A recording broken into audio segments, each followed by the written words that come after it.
fever was spreading like wildfire in the United States during the late 1700s. In 1793, the disease reached epidemic status in the nation's capital, Philadelphia. The prominent physician Benjamin Rush was the first to conclude that patients were suffering from bilious yellow fever.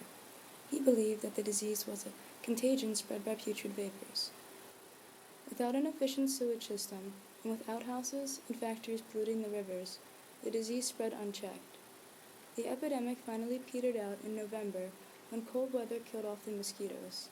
Several epidemics followed the one in 1773, eventually leading health authorities to conclude that cleaning up the city's water supply would help prevent future yellow fever outbreaks. The City Council hoped to deliver clean water to the city via a canal or aqueduct. The English engineer Henry Latrobe, however, suggested differently. Using steam power, he would supply Philadelphia with clean water for drinking and sanitation purposes.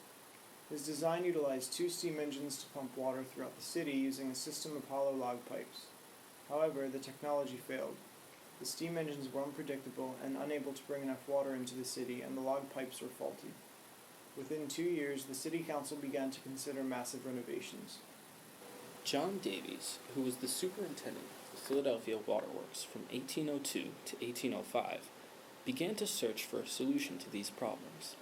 About a mile above the lower engine house, Davies recognized in a site known as Morris Hill the ideal location for a reservoir, and that if water could be pumped from the Schuylkill to its summit, gravity would then be able to carry the water to the rest of the city.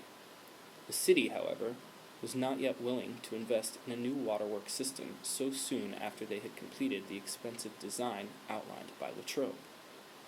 Repeated outbreaks of yellow fever and the inadequacies of the old system finally forced the city to undertake Davies' plan.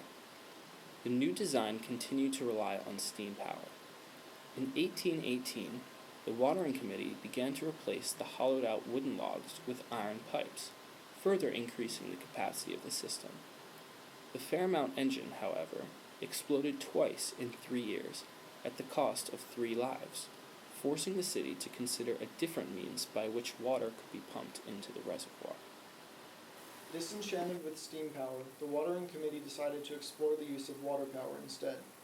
The council approved of the construction of a dam and watermill in 1819. Completed in 1822, the new waterworks was immediately recognized as a success. Eventually, turbines were installed to replace the water wheels, further increasing the efficiency of the system. However, as industry expanded upstream of the Fairmount location, the city's water supply became polluted. With the medical knowledge gained from the new science of bacteriology, the need for a water purification system became imperative. The Fairmount Waterworks was decommissioned in 1909. Serving first as the site of an aquarium and later as a public swimming pool, the Fairmount Waterworks are today an historical testament to the industry and innovation of mankind when faced with the challenges posed by nature.